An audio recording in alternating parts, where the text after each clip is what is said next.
You've lost your best defensive player, your best offensive lineman, your two best running backs to the transfer portal. Well, we're in a situation where this transfer portal went crazy for about a month to 6 weeks. It's died down because there's been spring football. Now, spring football is concluding across the country. Guys are going to get a feel for where they stand on their particular teams. And if you want a combination of a big name program that's struggling, that needs players, Tennessee would be the destination. So I would think the transfer portal could be a good thing here in the next couple months.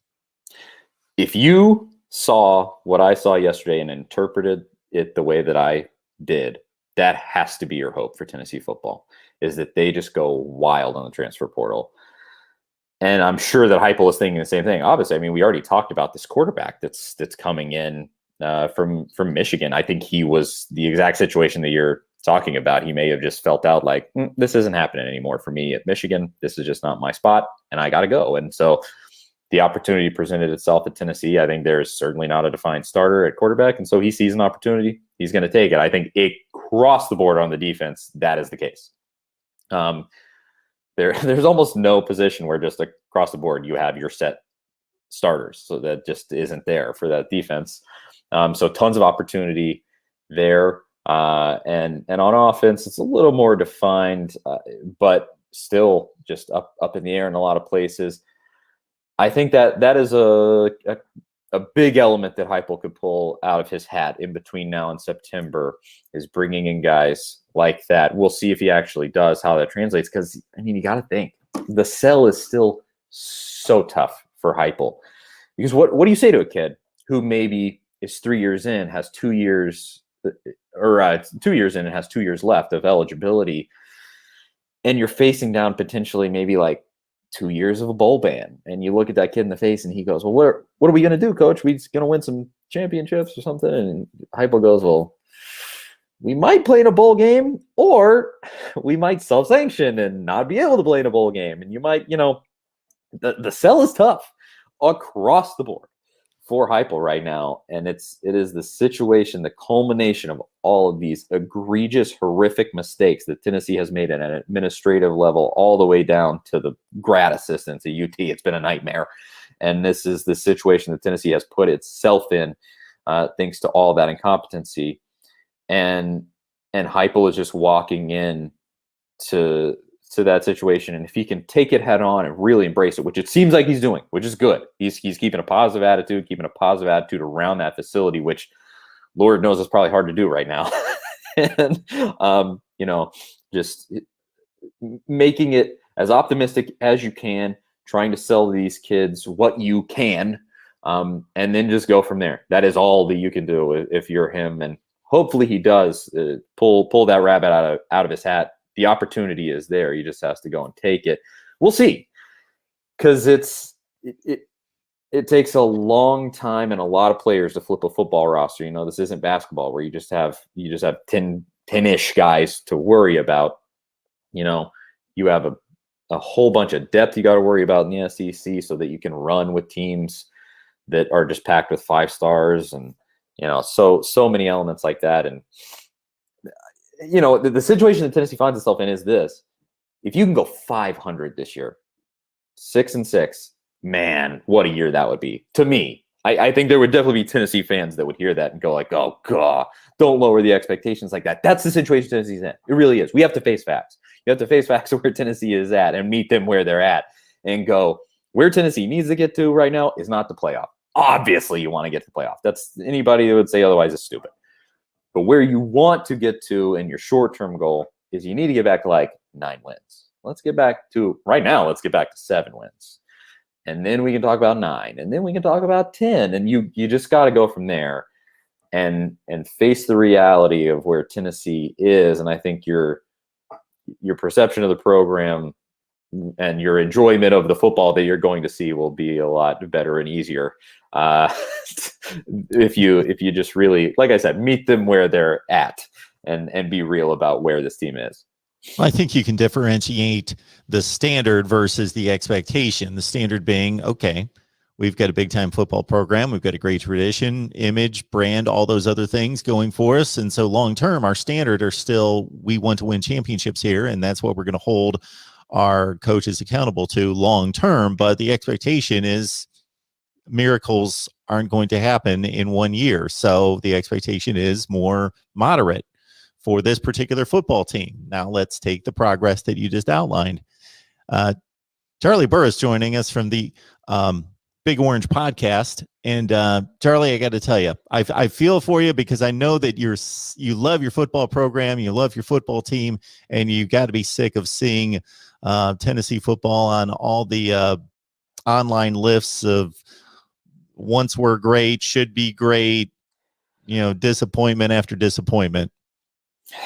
It gets old after a while. And when I say it gets old, it got old 8 years ago. At that point, before Butch Jones ever showed up, I was fed up. Dooley had driven the thing into the ground, and we went through Butch, and then Pruitt's a nightmare, and the hole just keeps getting deeper and deeper. And you just go at a certain point, like, when do we reach the bottom? When do we hit the bottom? That's what we're searching for at this point. Surely this whole ordeal with Pruitt is the bottom. Surely. Or Pruitt, Fulmer, the whole nightmare.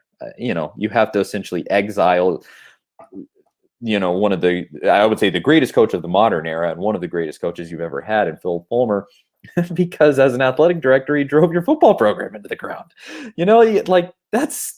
It's horrific. It's absolutely horrific what the situation Tennessee has found itself in. And surely this is the bottom, but I say that, and they keep digging for new depths, unfortunately. But as of right now, I will say this: Heupel is at least getting me excited about Tennessee football, because I look at that crazy style of offense that he's trying to run, crazy but simplified, and a style of offense that's easier on the players. It doesn't necessarily get them more prepared for pro football, because nobody in pro football is playing the way that Heupel wants to play. But, it should, at least to a certain extent, work well for what Tennessee wants. Like, this is what Tennessee needed. You were going from plodding, awful, boring, dumb football to now one of the most exhilarating offensive styles that there is in all of football. And that's awesome. And I am encouraged by that, and I'm really excited to see how it goes when play actually comes. So I would say, Tennessee, stop plumbing the depths of how far a football program can go, and let's actually take the excitement that Heupel is bringing in, build on it. And I think what I've said on the podcast that we do is that the miracle for Tennessee right now would be to get to, like, if you could have Heupel be Mark Richt, that would be the best hire that Tennessee's made since Phil Fulmer. If you could get him to the point where he's winning 9-10 games a year and it's just not good enough, that's the best place to be in, because what Georgia did is they used that as a springboard. They took drastic action. They got Kirby Smart. Suddenly Kirby Smart's bringing in every 5-star player on planet Earth, and they played in a national championship 2 years later.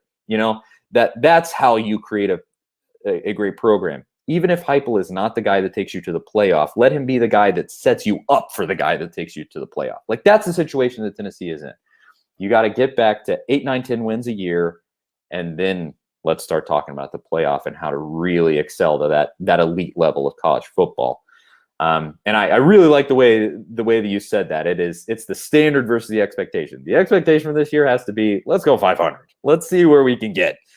But of course, the standard in the long run is we got to get back up to the upper echelon of college football, because with the resources and the unbelievable fan base that Tennessee has, I mean, just endless amounts of money, hundreds of thousands of fans, it's frankly an embarrassment what Tennessee football has become, and it needs to get back to where it was. I think college football as a whole, with how rabid and crazy this fan base is and the excitement that they bring to anything Tennessee does, it's honestly good for college football when Tennessee is good. I think ESPN probably likes it if Tennessee is good, because they know they're going to get eyeballs watching games. And so it's it needs to happen for Tennessee's sake, for college football's sake, frankly.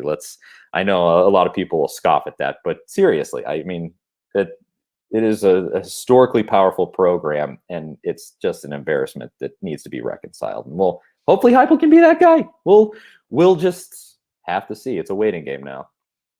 As an overall narrative, a coach gets a bit of a black mark if he coaches at that type of program, Georgia, and doesn't win a national championship, and Mark Richt's in that category. But if you look back at Mark Richt's tenure at Georgia, I think any Tennessee fan would take Mark Richt finished in the top 10 in the country more often than he did not finish in the top 10 in the country at Georgia. Well, and we're getting again, there are some Tennessee fans that would not like me saying this. We're facing down that situation a little bit with Rick Barnes right now on the basketball team, where he's putting what appears to be an excellent product on the floor that, hangs out in the top 25, top 15, top 10 for whole seasons, and then totally disappoints at the end of the year. So we're getting that experience just in a different sport right now with Rick Barnes. So I would love to have that experience again with football, because that's how it was with Fulmer. He won the national title, and then it was diminishing returns after that, and we started having to go, okay, this 8-4 is not going to do it, Phil. Come on, we got to get back. You won a national title. When do we get back to that? And I want to get back to being disappointed in a 9-win season. That's where I want to be again. That's a whole different frustration. I want to be jaded enough to where a 9-win season disappoints me. That's where Tennessee football needs to get back to right now. Yes. When it's the slow burn the entire 365 days, that's tough to take versus getting burned about 3 times a year. Exactly. Well said. Charlie Burris, the Big Orange Podcast. Check him out there. And again, here's his banner right there. You can just follow him at Charlie Burris, Charlie_Burris. Charlie, we appreciate you stopping by and breaking down Tennessee football. And hopefully we'll track you down sometime before August camp. Absolutely. Happy to do it. It's always fun to be on here, Mark.